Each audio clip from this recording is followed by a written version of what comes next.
Welcome to If I Only Had 10 Minutes. I'm Jane Randall, one of the partners at Comms Collective. I'm here with Bobby Amirshahi from Macy's. But let me say hi, Bobby. Hi. Hey, Jane. Can you tell people a little about yourself? Sure.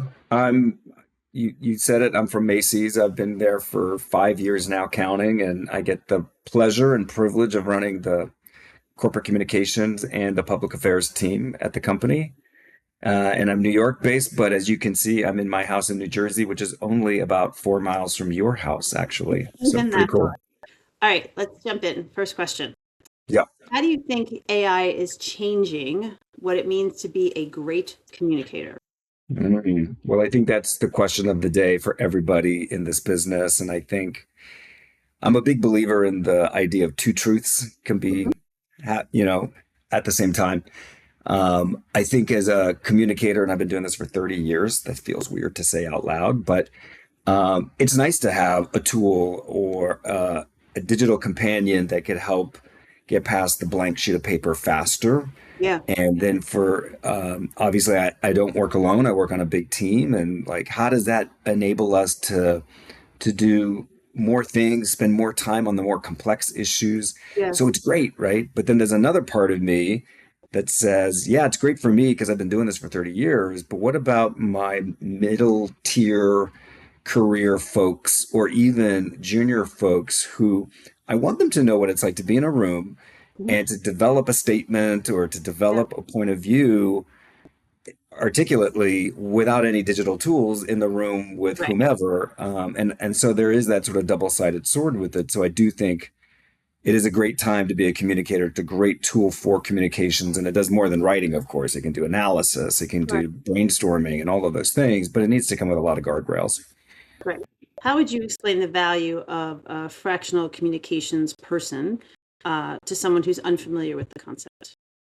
Sure. And as you know, I think I misunderstood it for a while myself, thinking it had to be a certain role that was fractional. It had to be the most senior person. And in fact, it can be certainly seasoned and senior, but it could be a specific role or a function or a capability that you need in your organization to fill gaps. Maybe it's an open role and you don't have the budget to fill it, or maybe it's because there's a maternity leave or paternity leave or what have you. And so I've learned only recently that there are capabilities that you can bring on board for temporary or part time that makes it easier for you, but then you get to bring in somebody with so much experience in our profession. And so I have found that it's a pretty easy way to do some sampling. Yeah. It's very low commitment, and Yes. so I think there's a real place for that in our industry. What is the hardest communications decision you've ever had to advise someone on? You're going heavy here, I Jane. know, but it's The always AIs were fine, but this interesting. is heavy. It's always interesting, though. I think the one that comes up more often than not is as we become counselors to CEOs and to senior teams is the decision on disclosures that affect people's jobs. Hmm. I think the privilege and the burden of these roles is that we're in the room, we fought to get in the room, and now we know things. And it is about timing of disclosures and of the like. Now, this could be because of a merger, this could be because of a downsizing, this could be for a Right. gazillion reasons. But counseling companies and executives on when to disclose things that affect people's livelihood. I think I used to be really conservative in nature about those kinds of disclosures to Yes. protect all the stakeholders.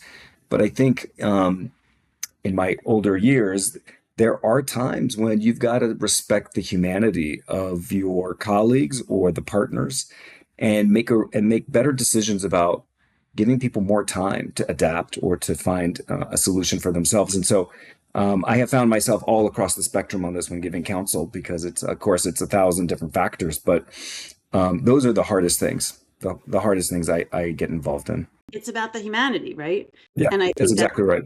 that that's It, that's it doesn't feel good before, later, early, but giving people more time while managing all of your other stakeholder interests, I don't discount that. But that humanity is I think that's the reason these jobs that we have are so important. Yeah. is how to Yeah. make sure we're still guided by our values and in these kinds of decisions. Right. No, that's true. Um, on that note, who do you think is the best communicator you've ever seen in action and why? I mean, it could be anybody from a president to a colleague, whoever. I'm just curious. Oh wow, best ever. I think we've had certain. Let's go to the highest office. Like I think Sure. we've had certain presidents who are just like oratory wizards, and then others that might seem like the opposite, right? And so I think in my lifetime, Barack Obama is an amazing communicator. Yes.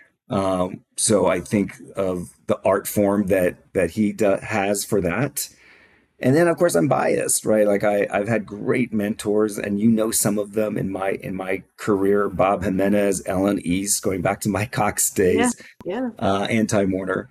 I'm biased because I learned a lot of what I know today through working for them and with them and watching them in action. So I kind of cheated. I gave you three names there, but No, no, that's okay. I liked it. I like it because you went really high, but then really accessible.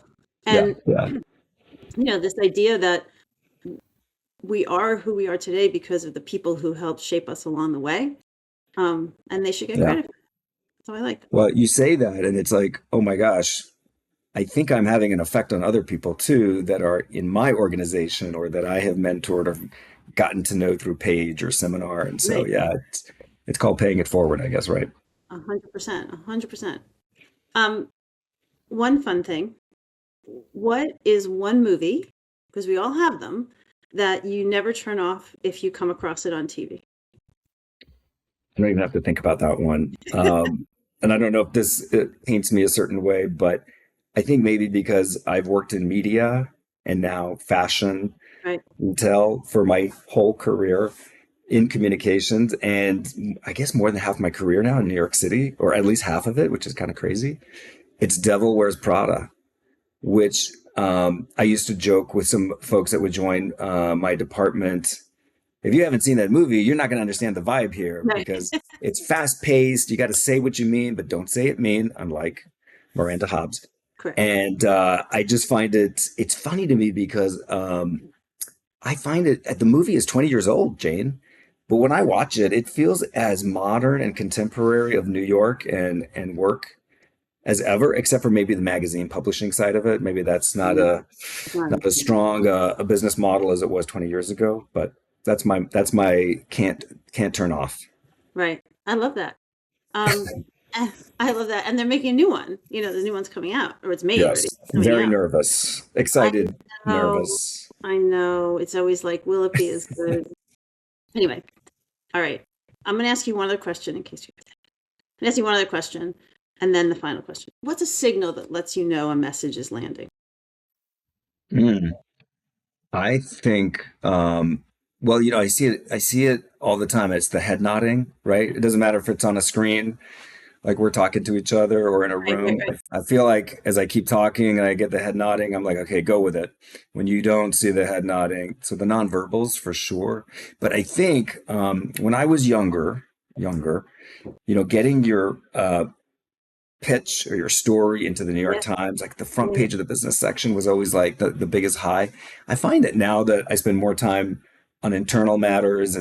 and doing that counseling thing that I talked about, when you find your CEO repeating the phrases that you've been suggesting and coaching to Mhm. use in a public space or on a conference call with many others, and it's like, oh, that's great. He was really listening, and he Yeah, actually finds it useful. I think that gives me maybe not as much as a high as that New York Times business plant, but it's a good feeling that that people are using the comms advice.